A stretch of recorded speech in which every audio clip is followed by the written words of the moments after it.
On parle beaucoup et vous en parlez beaucoup dans votre livre, du modèle danois.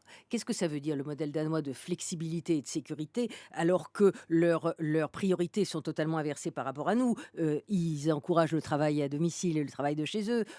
Ils encouragent plutôt la protection du chômage plus que de l'emploi. Donc ça veut dire quoi Bah, quand on le, parle de le modèle modèle, danois? disons, scandinave en général et danois en particulier, en effet, ce modèle de flexi-sécurité, c'est qu'ils ont réussi à trouver un consensus social qui fait que pour quelqu'un qui perd son emploi, ça n'est pas un drame. La société est là, elle va le prendre en charge, elle va lui redonner les moyens de retrouver un emploi, y compris le revenu est assuré. Au Danemark, il est assuré jusqu'à 4 ans. Nous, en France, on est en train de parler Mmh. de rendre dégressifs les allocations chômage, ce qui est le contraire de ce qu'il faudrait faire. Il faut augmenter les protections dont bénéficient les gens quand ils Donc il s'éloignent faut de rendre l'emploi. l'emploi plus flexible et le chômage mieux Alors protégé. ça, c'est le modèle danois, mais en Suède, c'est encore autre chose. On a un syndicalisme très fort qui garantit que dans l'emploi, on fait tout ce qu'on peut pour optimiser les ressources qui existent dans une entreprise. Chaque modèle est différent, mais dans tous les cas, ce que ce modèle scandinave nous dit, c'est que des mesures actives d'accompagnement des chômeurs sont indispensables dans le monde de grande transition. Le modèle, on va dire, néolibéral anglo-saxon, qui est de dire, bah, tu trouves un emploi où tu meurs, ça n'est pas adapté à nos sociétés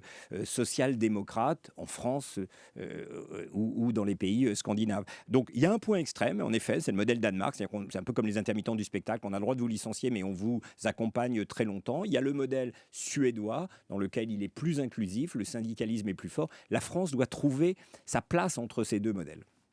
Vous aviez appelé à voter pour François Hollande, vous recommenceriez? Je sais, je ne sais pas. C'est difficile de revenir en arrière, mais là, tel que c'est Non, non, mais là je parti, vous on est. projette en avant. Alors, bah, en avant, il faudra voir quelle est l'offre politique, mais les choses ont été radicalement changées par la séquence notamment des 6 derniers mois. Il ne faut pas oublier que la loi El Khomri, elle fait suite à une loi qui visait la déchéance de la nationalité pour les binationaux. Donc quand même, la gauche est très attachée à un certain nombre de valeurs sociétales. Elles ont été bafouées par cette tentative de passage en force sur la loi de déchéance de nationalité. Ils sont attachés quand même à un modèle de protection de l'emploi des classes populaires. Ça a été plus ou moins bafoué par la première version de la loi El Khomri. Donc il y a beaucoup de choses à se faire pardonner à la gauche classique par le gouvernement sortant.